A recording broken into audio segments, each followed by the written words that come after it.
Today's sponsor is Blue Chew, and they're giving you your first shipment totally free. All you have to do is pay $5 for shipping.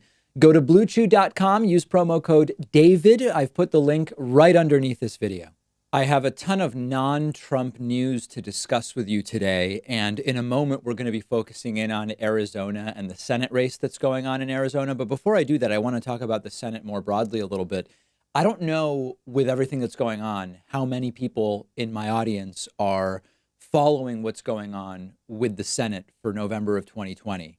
But it is increasingly clear that if we all come together, if we do the hard work, if we do the phone banking, if we get out there and vote, there is a realistic shot that Republicans could lose control of the Senate in November. Now, a year ago, when we were talking about this, I was mostly saying it's like a 5% chance. I mean, Democrats could take the Senate, but really we're probably going to have to wait until 2022 to see Republicans lose control of the Senate. And then 6 months ago, things had shifted a little bit. I did a segment pointing out it's in play. It's probably still like a 20% shot at taking the Senate for Democrats. There is now an increasingly realistic scenario where Democrats snatch control of the Senate from Republicans in November. Now, to refresh the numbers, right now, the balance of power is 53 to 47 in favor of Republicans. That is, the 47 is 45 Democrats and then 2 independents, Bernie Sanders and Angus King. That's how you get to 47. If the Senate is tied 50-50, the vice president gets to cast the tie-breaking vote. So right now, if Democrats want control, they need a net gain of 4 seats or 3 seats plus the presidency, because then Joe Biden's vice president becomes the tiebreaker in a 50-50 Senate. Now, Democrats are going to lose Alabama. This is just a reality. Alabama, there's this Senate seat that used to be Jeff Sessions' seat, Republican. Jeff Sessions became Trump's beleaguered attorney general. Doug Jones defeated serial accused sex assaulter Roy Moore. But that is an anomaly, depending on how you like to pronounce it. And Jeff Sessions is running for that seat again, and he's almost certain to win. He's winning by a ton. So in practice, losing that one, this means Democrats need 5 wins against Republicans or 4 wins plus the presidency. And it is not a crazy scenario at this point to imagine that that might happen. It would be a major turn of events from what we would have been looking at 6 months ago. In great part, you would blame Trump. You could blame the virus. But Republicans have a very difficult path now to defending control of the Senate compared to 6 or 12 months ago. You've got 100 senators. They serve 6-year terms. That means every 2 years, a third of the Senate is up for re-election. Right now, we have 33 races plus 2 special elections, Arizona and Georgia. And of those 35, Republicans have to defend 23, whereas Democrats are only defending 12. In other words, Republicans have 23 seats they could lose, whereas Democrats have only 12 seats that they could lose. Now, I've already mentioned Alabama and Democrats. Almost certainly Democrats are going to lose that Alabama Senate seat. Let's look at the best shots for Democrats to take seats from Republicans. First of all, you've got Colorado, where John Hickenlooper, the Democrat, is leading the incumbent Republican Cory Gardner by 13. That will very likely flip. In Arizona, Mark Kelly is leading Martha McSally, the incumbent Republican, by an average of 9. Now, in one recent poll, it's 13, and we'll talk about that a little later. In Maine, you have Sarah Gideon, the Democratic challenger to longtime Republican Senator Susan Collins, ahead by about 2.5. And then in North Carolina, it's very close. Cal Cunningham, the Democratic challenger, ahead of incumbent Republican Senator Tom Tillis by 1. I mean, that's like a tie. It's the margin of error. Then you've got some longer shots for Democrats. In terms of the longer shots, in Montana, Steve Bullock has a very good recent poll against the incumbent Republican Steve Daines. I'm still calling it a long shot because it is just one poll and it is Montana, but Montana doesn't look bad for Democrats. Then you've got Georgia, Kansas, and Iowa, which are, as we're calling them, those are long shots for Democrats, but they are not completely impossible. So the news is the Senate is very much in play. It's very much worth fighting for. This has been a big reversal over the last 6, and particularly if you look at what the polling was 12 months ago. but voters need to vote. Otherwise, this is nothing. This is going to be another opportunity lost if people don't get out and vote. I don't want to see that happen. Now, let's focus in on one Senate race, and I'll use it to look more broadly at the signal that the Senate races could send about the presidential race. Let's dig into Arizona right now. Okay, so Arizona is a very interesting state. Since the passing of the late John McCain, Martha McSally was appointed as senator there. She has never won a campaign, but she's running to keep her seat in November. She's running against her, I think is better, the right way to say it, is Democratic challenger Mark Kelly. Mark Kelly is a former astronaut, twin brother of Scott Kelly, who's been a guest on this program. In a new poll out of Arizona, Mark Kelly is ahead of Martha McSally by 13 points. On an average in recent polling, Mark Kelly is ahead by 9 points. Now let's look at prior results in Arizona. In 2012, Republican Jeff Flake defeated the Democratic challenger Richard Carmona by 3. In 2016, John McCain won in Arizona by 13, although admittedly that the numbers are complicated by the fact that there was a three-way race. The Green Party candidate got about 6%, and presumably most of that 6% came from the Democratic candidate. So McCain won by 13, could have been more like 7 had there been no Green Party candidate. Right now, the Republican incumbent in Arizona is down by 13 to Mark Kelly. So what's interesting is to look not just at the Senate numbers in Arizona, but also look at the presidential numbers. In the same poll where Martha McSally is down 13 to Mark Kelly, Joe Biden is ahead of Donald Trump by 7 in Arizona, 50 to 43. Now, we want to be careful with these numbers. 50 plus 43 is 93. That leaves 7% either undecided or third party. A lot of that 7% could break for Trump, and then you would have a real race in Arizona. But it could also reverse, right? If the economy does not improve, if the coronavirus continues to run rampant, it could go more in Biden's favor. At the same time, if November sees us with a lull in coronavirus, maybe between waves 1 and 2, or with an economy that is looking better, it could end up looking far better for Donald Trump. These are just bad numbers for Trump and Martha McSally today. In 2016, Trump won Arizona by about 3.5. So Biden plus 7 is a 10-point swing in the other direction. Now, why do we care so much about Arizona? Arizona, it's a relatively small state. It's only 11 electoral votes. Why does Arizona matter so much?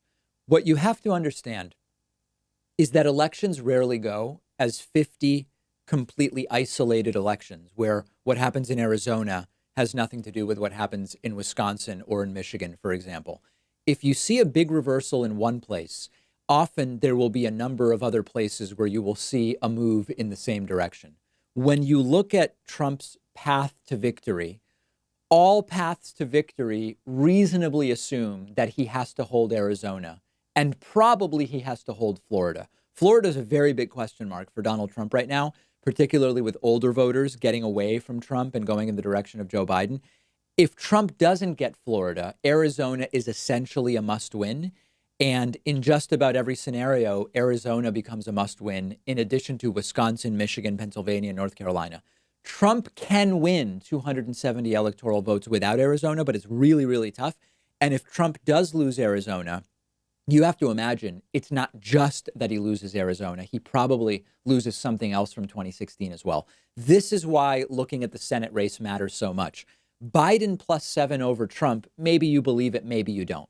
Mark Kelly plus 13 over incumbent Republican Senator Martha McSally, even if the lead is only half of that, a Democratic challenger knocking out an incumbent Republican senator in Arizona by 6 or 7, which is half of what this last poll says, that does not bode well for Republicans in general, and it would not bode well for Donald Trump in Arizona as well. Really interesting race to look at, and we're going to follow it.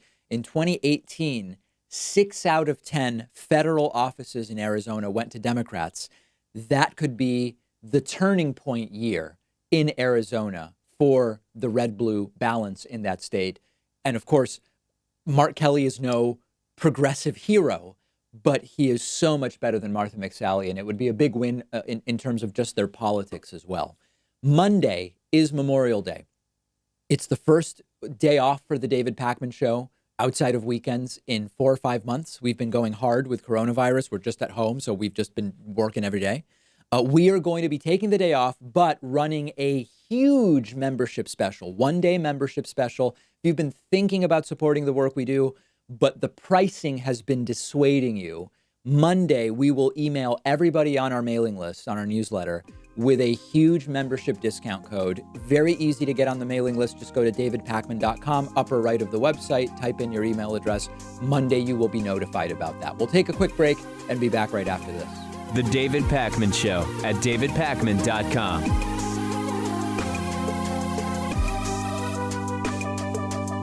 This episode was sponsored by Blue Chew, giving my viewers their first shipment totally free when you go to bluechew.com and use promo code DAVID.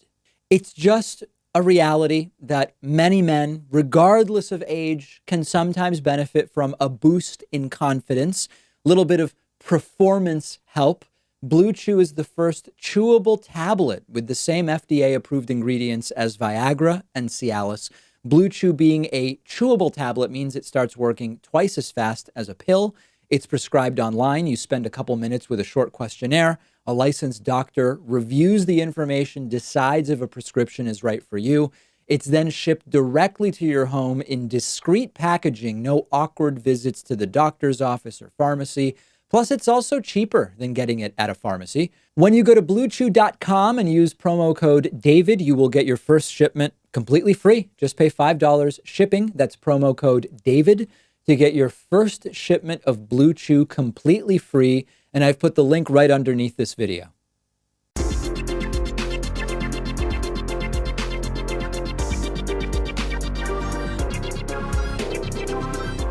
The David Pakman Show at davidpakman.com. Today's new members of the day are Robert Reese and Yulia Wilson. Robert and Yulia, thank you so much for your support. And also a huge thank you to David Beversdorf, who's been a member for almost 5 years and is today's longtime sustaining member of the day. Grab a membership and get all the benefits instantly. Plus, that really great feeling that you're supporting something better than the news channels you get through your cable subscription, something you actually may be choosing to support. Grab a membership at joinpakman.com. Takes under a minute and you will be pleased that you did. That I can promise you. Okay, so we've been talking about, with the virus, should we be voting by mail in November? And Donald Trump has insisted that vote by mail leads to voter fraud, despite the fact that he votes by mail. We've talked about really it's the swing states, the battlegrounds that are most important to ensure we can vote by mail so that we don't hold down Democratic turnout. You know, vote by mail or not, California is going to Joe Biden. Vote by mail or not, Massachusetts is going to Joe Biden. But it's those key swing states and even some battleground or purplish red states where it's really important that voting by mail be done. We know that higher turnout is bad for Republicans. And we have really, really good news.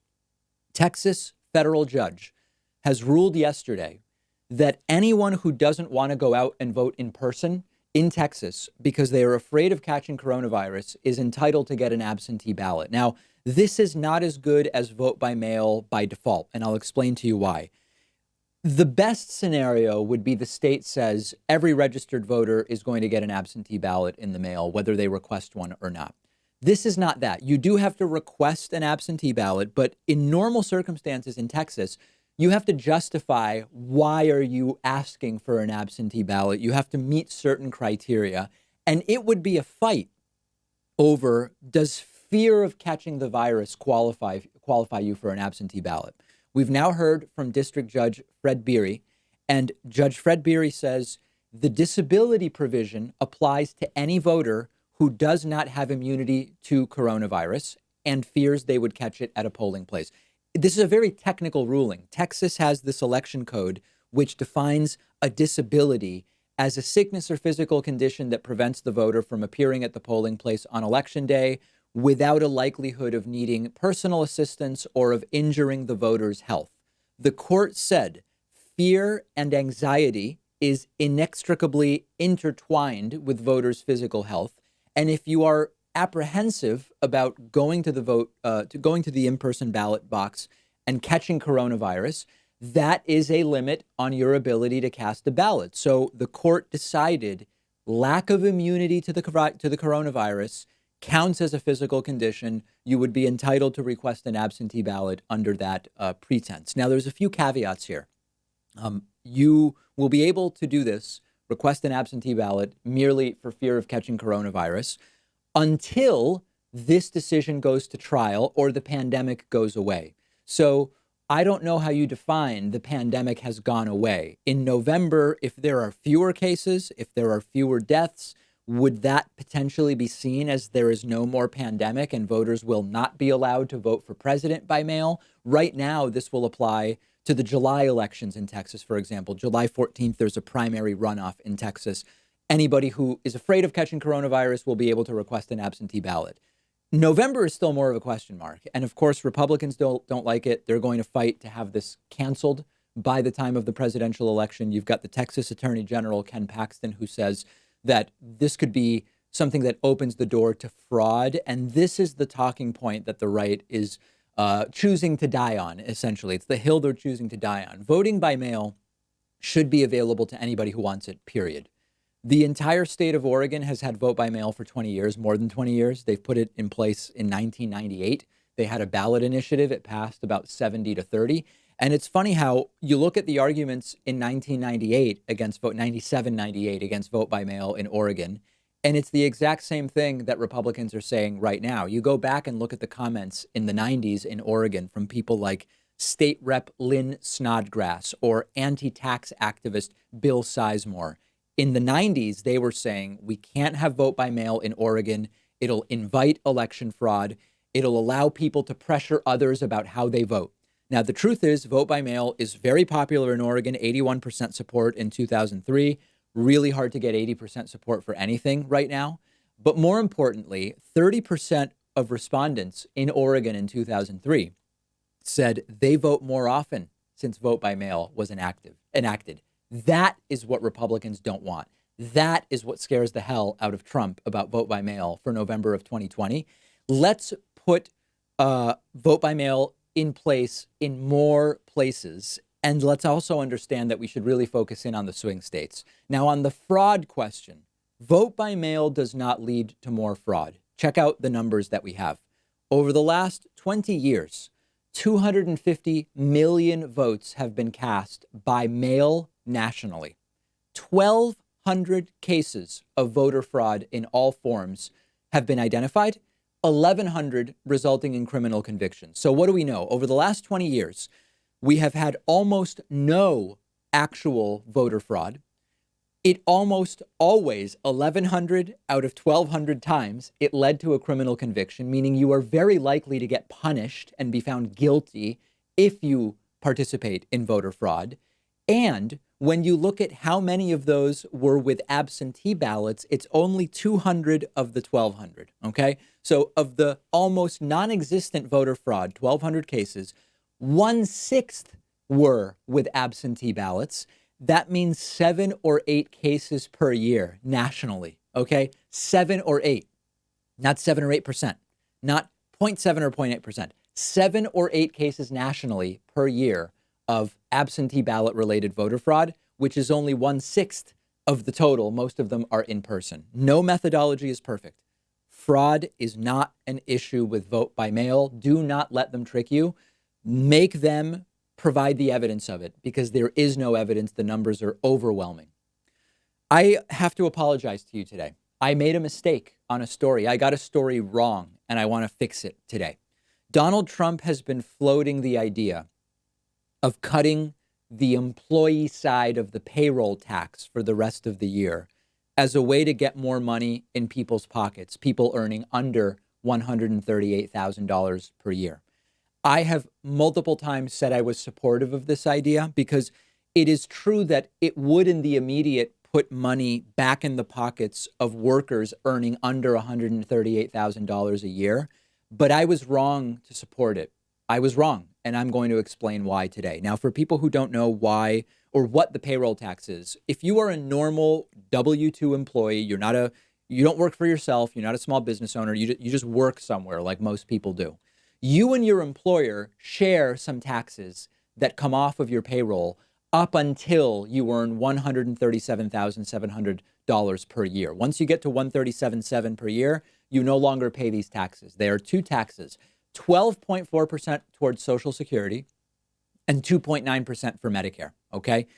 It only is on the first $137,700 a year that you earn. That is a total 12.4 and 2.9. That's about 15.3%. The worker pays half and the employer pays half. So the 15.3% is split 7.65% for you, 7.65% for the employer. Trump's idea was, let's suspend the employee half, 7.65%, through the end of the year. But you would have to pay for it when you file your taxes in 2021 for this year. So it is not a cut, it is a tax holiday. Now, initially I said, listen, I do like it because it puts money directly back in the hands of people earning under $138,000 a year right now. It is not a tax cut for the rich, and I thought it was a good idea. I was wrong to support it for three different reasons.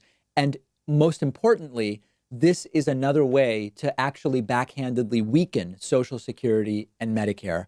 And I want to go through each of these reasons one by one. So 3 parts here. Number one, the people who are in the roughest shape right now are the 35-ish million people who lost their jobs. If you lost your job, you're not paying a payroll tax because you don't have a job. So 7.65% tax holiday off the payroll tax for people who aren't on any payroll is not useful at all.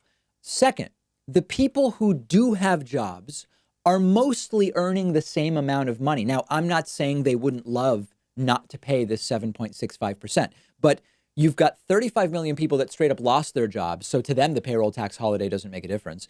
Most people, fortunately for now, are still working and have not seen a decrease in pay.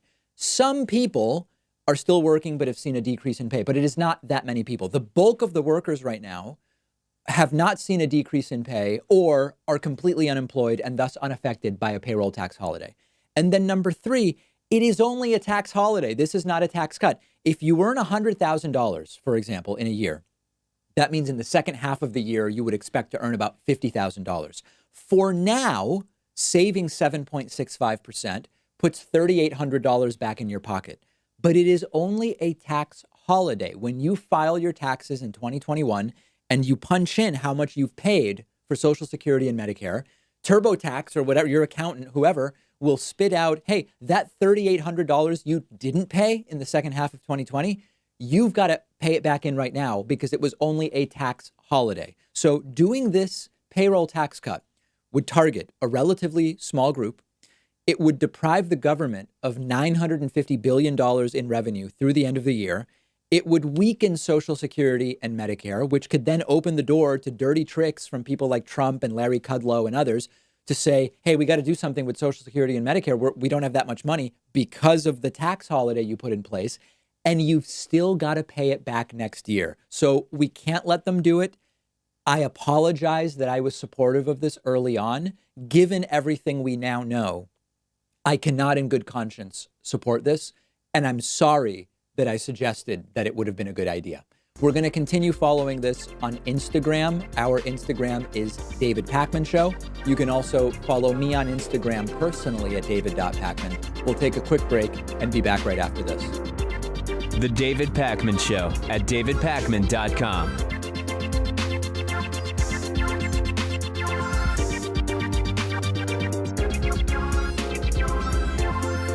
The David Pakman Show depends on your support, and the easiest way is through membership, which includes the world-famous bonus show, as well as commercial-free audio and video streams of the show just for members. Sign up today at joinpakman.com. Coupon code saves you 40%. Vote soon 18.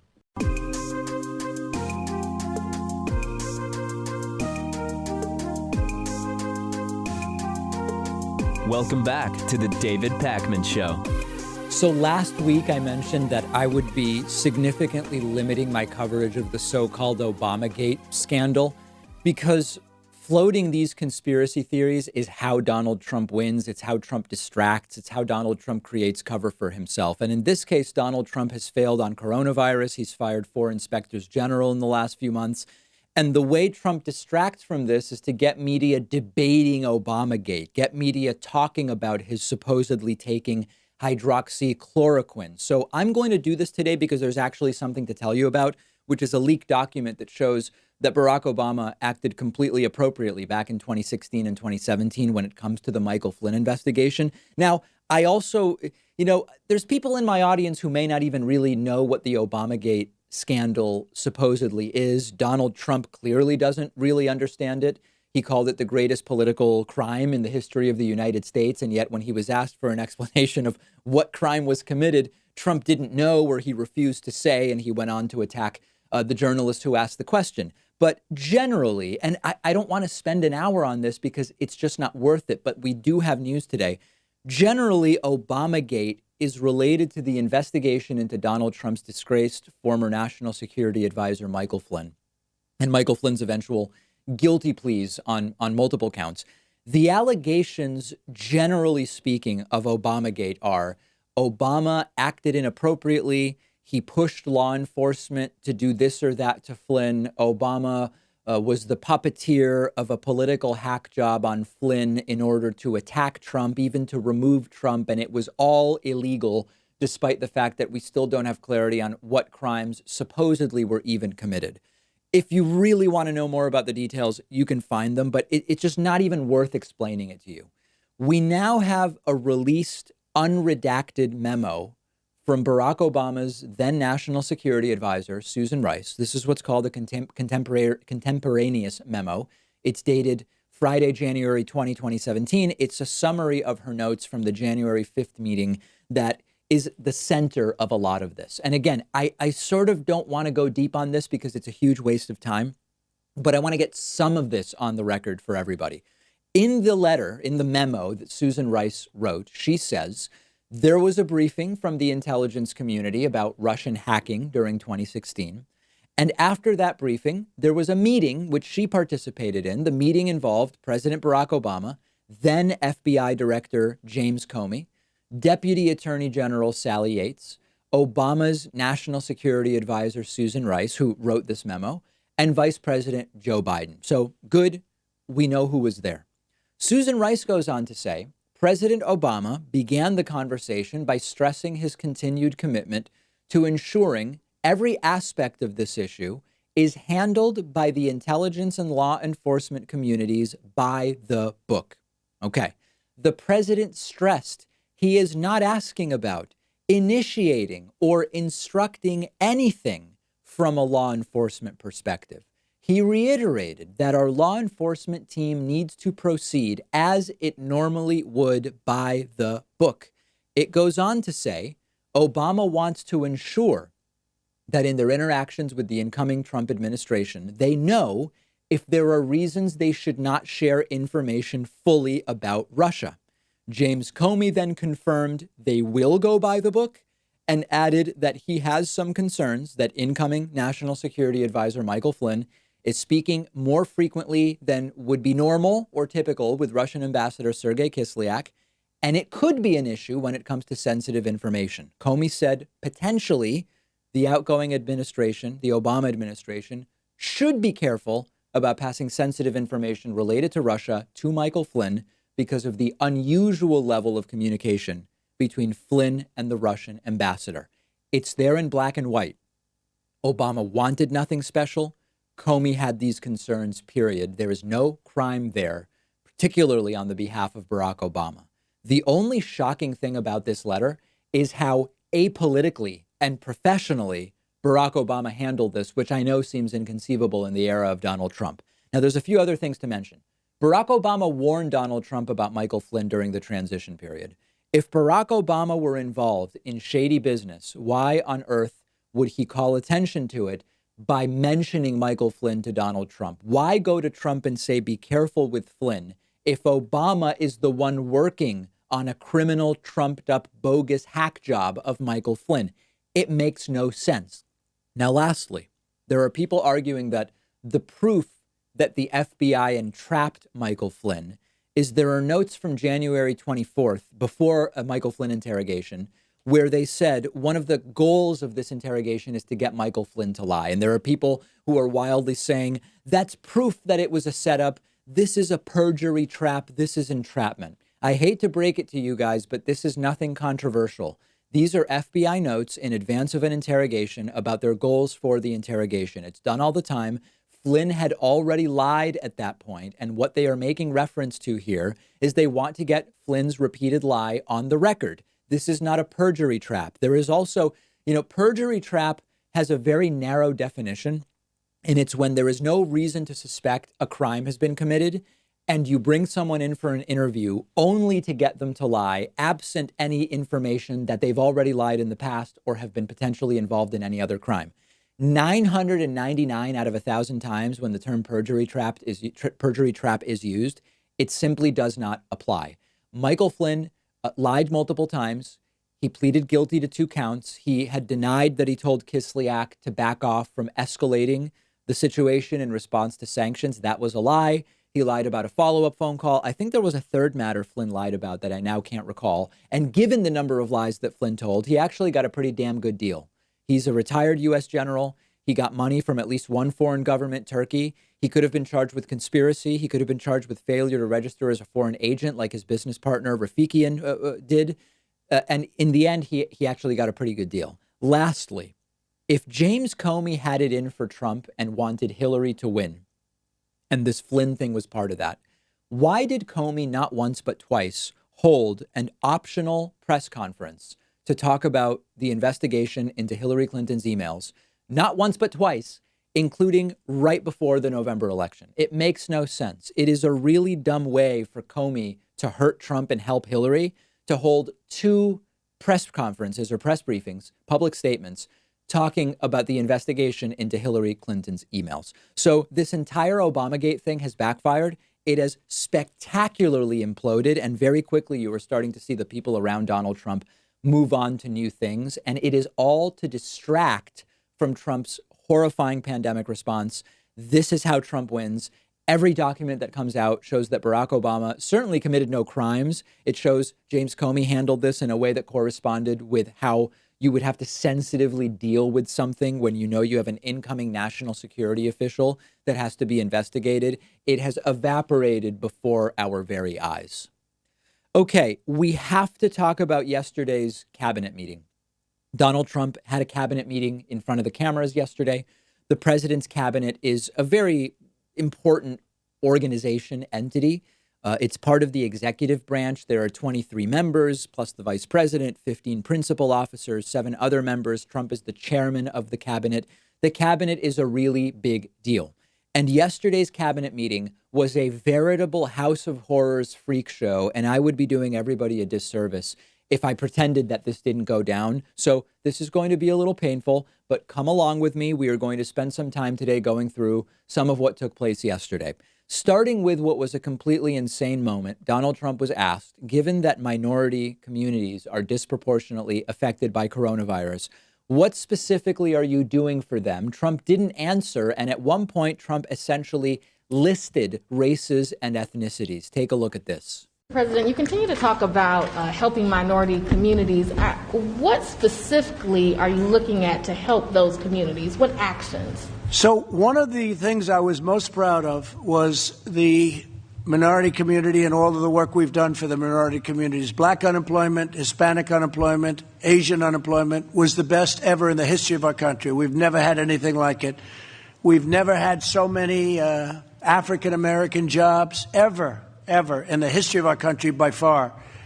And we are bringing our country back, and a big focus is exactly that with the minorities. Specifically, if you look at the Asians, they've done incredibly well. Hispanics, incredibly well. African Americans, record-setting every month. You know that. Every month there was a record-setting jobs number. Yes, Black, Hispanic, Asian, those certainly exist. That's true, but it's not an answer. And by the end of this 2-minute answer, which I'm not going to subject you to in total, Donald Trump was talking about completely unrelated things like ventilators at one point. Now, people often ask, why don't the press call Trump out and say, you're not answering the question, you're not answering the question? The format makes it difficult. Trump will just move on to the next person. The microphone gets moved. He'll call the reporter following up, a nasty person or call it a nasty question. He actually does that a little bit later today. And if you actually do get to press Trump on a follow-up, he'll just tell 3 more lies. And it genuinely is pretty difficult.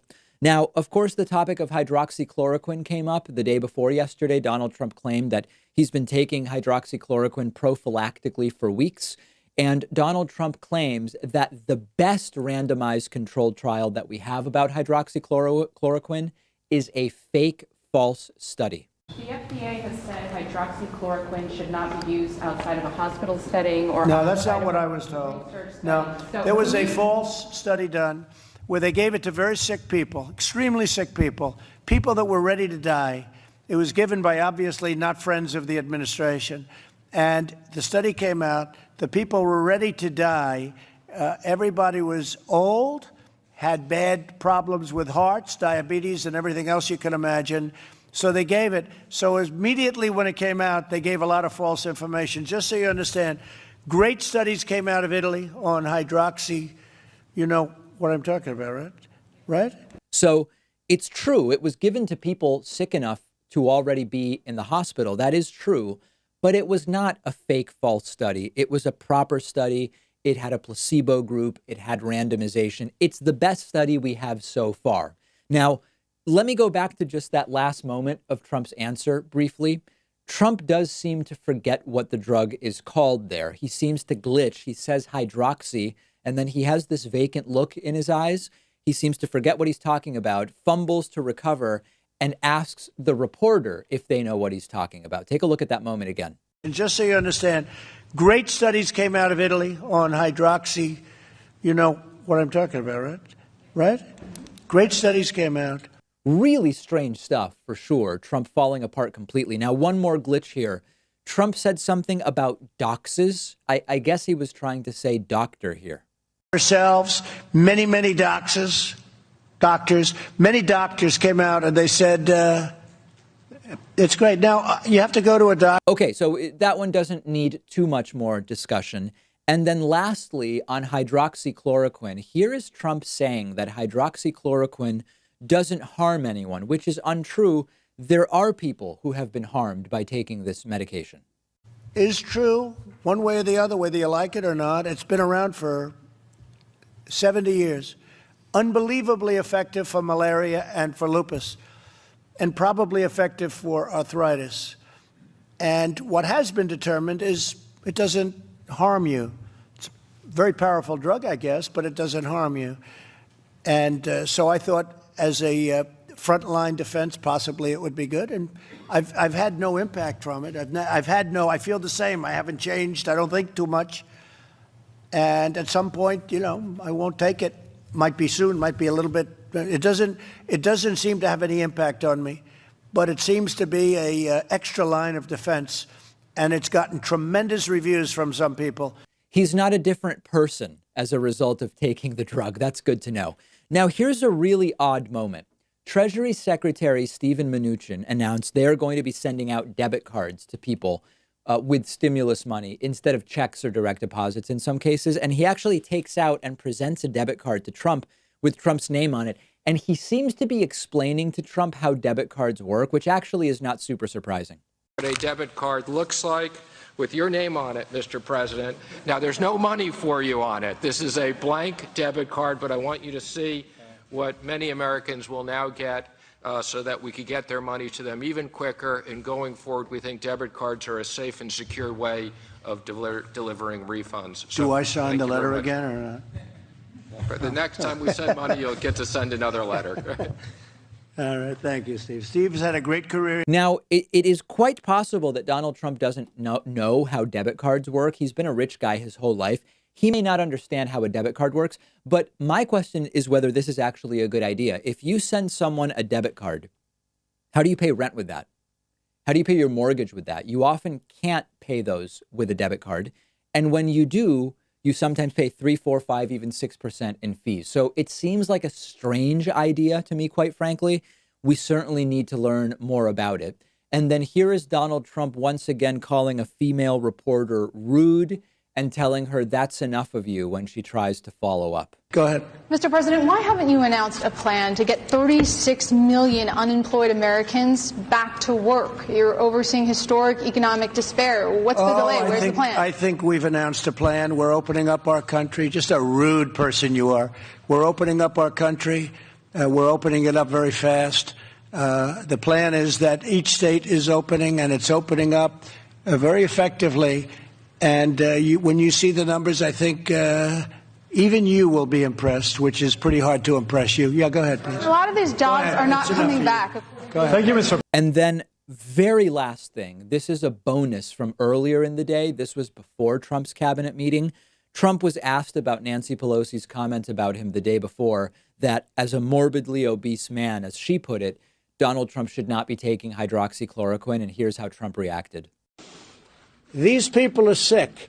Pelosi is a sick woman. She's got a lot of problems, a lot of mental problems. We're dealing with people that have to get their act together for the good of the country. Okay. So there it is. A 73-year-old rich guy who literally wears orange clown makeup says that Nancy Pelosi is the one who is mentally sick. So these events are seen around the world. The civilized world can't believe that this is what's happening here. We are the laughingstock. And as I told you earlier this week, we are increasingly pitied by the world because this is the guy who's running the show. People see this. People see this. And even if a Trumpist thinks this is great, what a great Trump taking hydroxychloroquine and calling out reporters for nasty questions and all of this stuff, the world sees it, they laugh, and they pity us. And it's a really major embarrassment. It's a national nightmare that we really need to end, and we have the opportunity to end it just over 5 months from now. The David Pakman Show at davidpakman.com.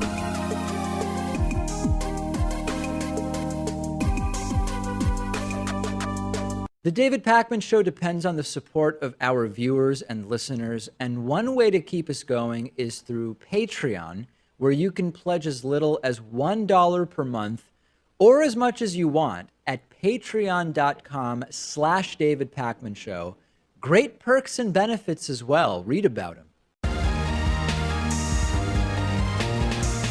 The David Pakman Show at davidpakman.com.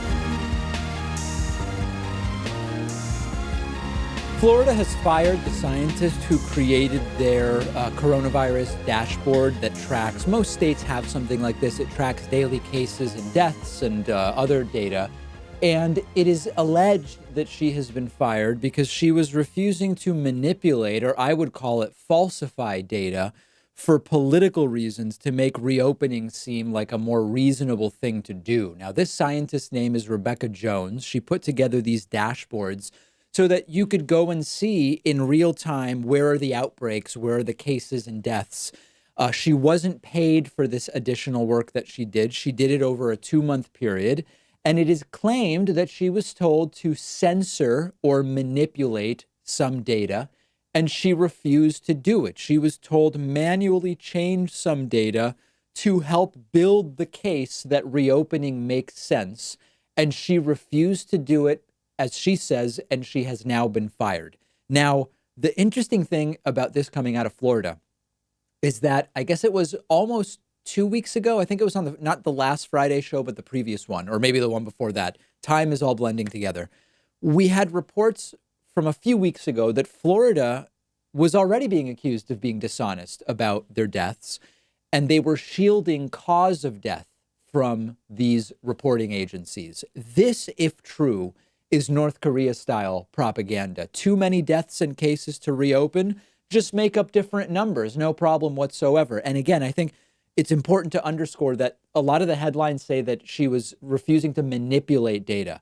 She was refusing to falsify data, selectively releasing data or changes or manipulation. This is falsification. It would be a form of fraud or straight up lies. They are doing what Trump and Republicans have been accusing China of doing. They are doing what Trump and Republicans have been said, maybe the death tolls are being overstated. Well, it looks like they are being accused of doing the exact thing, although in the opposite direction, to make this seem less bad than it actually is. Now, of course, there are always details that are late coming in. Was she straight up fired or forced to resign? It's not clear. She's not communicating very much. Rebecca Jones is with reporters over the last 12 to 16 hours. What exactly was she asked to change? We're not really sure yet. What was observed was that over the last couple weeks, the demographic info about who is getting infected and dying has been more difficult to access, as one example. Reporters have been having more and more trouble finding out how many cases and deaths are coming from long-term care and nursing home type facilities and prisons, which are big hotspots for outbreaks of coronavirus. At one point, as I told you, the Florida state government stopped medical examiners from releasing death totals and also cause of death. And both of those things were being done there for many, many years. That was standard operating practice. We reported on that already. And as usual, we still don't have transparency in terms of the full scope of what they're hiding or potentially falsifying. We do need to get more of the story from Rebecca Jones. She hopefully will be more communicative with reporters in the upcoming period of time. Now, in terms of the numbers that Florida has been releasing, earlier in the week, I mentioned when you look at some states that have been open versus closed, you see very similar curves. And we speculated this could be because an open state might have a lot of people isolating on their own, whereas a closed state might have a lot of people ignoring the protocol. It could be that states are falsifying data. We don't really know. In terms of the numbers that Florida has released, the case numbers have been declining pretty modestly, sort of a similar pattern to states that have been mostly shut down. Maybe a question mark in light of this recent revelation. In terms of the deaths, there's a strange sort of herky-jerky up and down graph for Florida deaths. Sometimes when you see that, it has to do with reporting intervals where certain days of the week you don't get full data and numbers are pushed around potentially. Often it's weekends, the numbers go down. It's not because fewer people are dying on the weekend. It's because the reporting is pushed to Monday and Tuesday and tallied early in the following week. We're not really sure. In terms of testing levels, Florida is testing about 33,000 per million. That puts them at 27th in the United States. That's right about the middle. Florida is not particularly good or bad on testing. But again, this is what they are releasing, and that's all we really know. We may know more soon, as I say, but we may not. And that's the whole point, that this is a story about the fact that we are not being given information that is absolutely necessary to figure out what's going on in Florida, to determine, are they ready to move to a phase 1 or phase 2 reopening or whatever the case may be. Once again, it's projection. The right has been saying that the left is falsifying data for a while now. No actual evidence of that, but now increasingly evidence that it is the right that may be indeed doing that. And the very right-wing Florida state government of Governor Ron DeSantis is at the center of this at this point in time. Hey, this is really weird. Speaking of cases, Donald Trump now says he is honored, not horrified, not concerned. Trump is honored that we in the United States have by far the most coronavirus infections in the world. This is extremely odd. Here is the man himself saying it. So when we have a lot of cases, I don't look at that as a bad thing. I look at that as, in a certain respect, as being a good thing, because it means our testing is much better. So if we were testing 1 million people instead of 14 million people, we would have far fewer cases, right? So I view it as a badge of honor. This is absolutely crazy. Trump talks about this as an honor. He's not really honoring the victims or their families when he continues to just flippantly remark about we've passed the peak. We figured it out. We're the best. We've got the most tests, the best tests. We've got all the equipment. We've got all the different stuff. We're reopening. It's all great. We did so well. He doesn't seem to be honoring anyone, and Trump continues to be completely confused about testing. He keeps talking about raw numbers. We've, 1 million tests, 14 million tests. Let's give this some serious thought because this matters. Trump's wacky comment about a badge of honor from having the most infections, it's nuts. I mean, it's bonkers, off the wall, cuckoo for Cocoa Puffs. But let's use it to actually get informed about things. Let's not just dismiss it as the rantings of a lunatic, which it is. But Trump's idea is we have so many infections because we have so much testing. Okay, let's explore that. Let's look at the numbers. Of the 5 million global confirmed coronavirus cases, the U.S. has about 1.6 million. So what we have in the U.S. is 32% of the cases, but we only have 4% of the population. So the cases are out of sync with our population. Now, we have more cases than the next, I think it's 6 countries combined globally. The case numbers are crazy. But do we have the most cases because we have the most testing? Well, not really, in the sense that our testing per capita is still only 38th in the world. So what Donald Trump is claiming doesn't make any sense. And we still are only testing about 375,000 people per day. I sound like a broken record. I've told you many times now, we should have been at 500,000 a day more than a month ago. We need to get to 500,000 a day to eventually get to 1.5 to 5 million tests per day.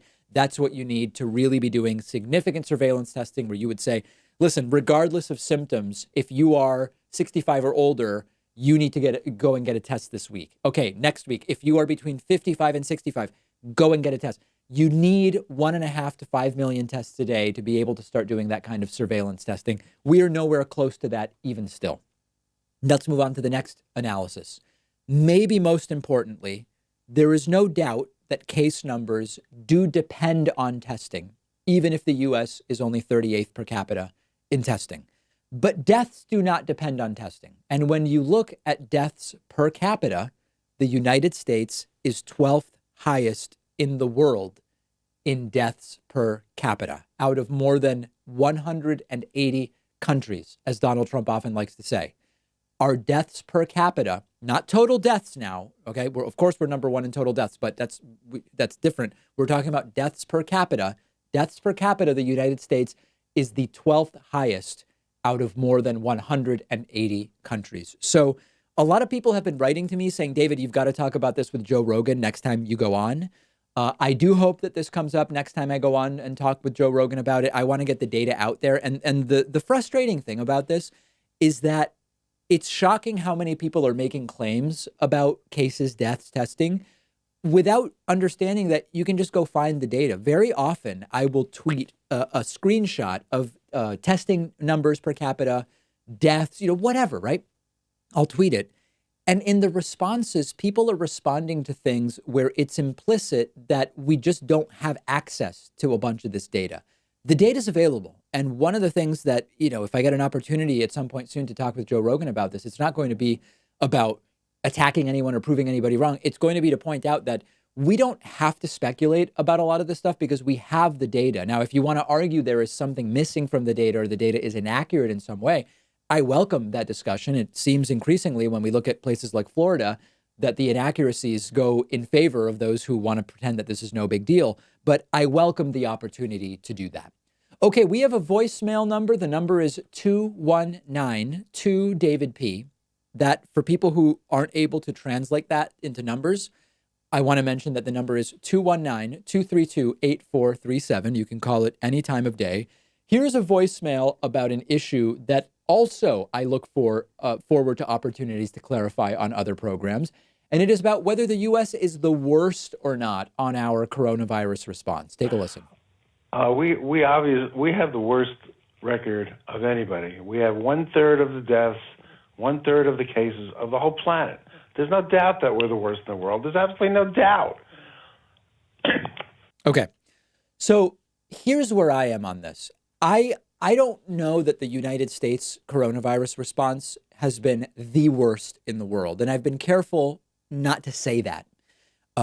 It's been one of the worst. And if you say who had the worst responses, slowest, most propagandistic, suppressing data, not testing, all this different stuff. From the countries we know of that have had a bunch of cases, the United States is certainly on the list of the worst. Brazil is on the list of the worst. India seems to be on that list. Russia is on the list of the worst responses. I've heard anecdotally that Turkmenistan had a terribly propagandistic totalitarian response. I just don't know enough about that. And it's a very small country. So, it could be difficult sometimes to glean everything we want to glean. North Korea is thrown around. But here's where I think we need to shift the conversation on this. Instead of arguing, is the U.S. the worst, or are we like 5th worst or 10th worst or 20th worst? What happened to American exceptionalism? What happened to the people who say and believe the U.S. should be the best at everything? We certainly were not the best, and we weren't second best or third best or fourth best. So let's shift the debate from are we really the worst or just bad to why are we now using that as a standard? Since when is the standard in the United States, from those who subscribe to the idea of American exceptionalism, since when is the standard, have we avoided being the worst? The standard has always been, are we the best? And no one can argue that we are the best. Merely looking at South Korea, Taiwan, Japan, Greece, even a bunch of European countries, we're certainly not in the top 10. I would argue we are in the worst 10. And all of a sudden the debate is, are we or aren't we the worst? That was never the debate. If you believe in American exceptionalism, do not let them hijack that conversation. We have a great bonus show for you today. Producer Pat Ford will be joining me. I also want to remind you, Monday Memorial Day, we are doing a one-day membership kablooey, as I am calling it, membership kablooey, to take us back to the days of Warner Brothers cartoons. We will email everybody on our mailing list on Monday with a one-day coupon code, which will give you an absolutely disgusting discount off of membership. So if you've been thinking of getting a membership but haven't yet, kind of waiting around for that opportunity, Monday Memorial Day is the opportunity. Be notified on Monday by signing up for our mailing list at davidpakman.com. Upper right of the website, you type in your email address. I'm doing my typing motion. Type in your email address, and then Monday you will get that email with this it's a vile coupon code, quite frankly. You would be shocked when you see it. That does it for today. On the bonus show, we will talk about UK citizens being designated organ donors by default. Very interesting story. We will talk about some gyms starting to reopen despite the fact that they aren't supposed to yet. I will give you an update on my gym. I think we will hear from Pat about his gym. And we also now are getting an apology from Republican Georgia Governor Brian Kemp, because lo and behold, it's not just Florida. The Georgia website incorrectly showed a downward trend in coronavirus infections, which was not accurate. All of those stories and more on today's bonus show. I'll see you then.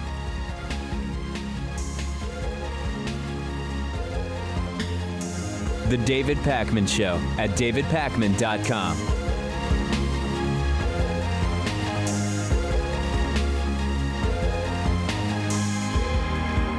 Thanks so much for watching today's episode. Just a reminder, today's sponsor, Blue Chew, is giving you your first shipment completely free. All you have to do is pay $5 shipping. Go to bluechew.com and use the promo code DAVID. I've put a link right underneath this video.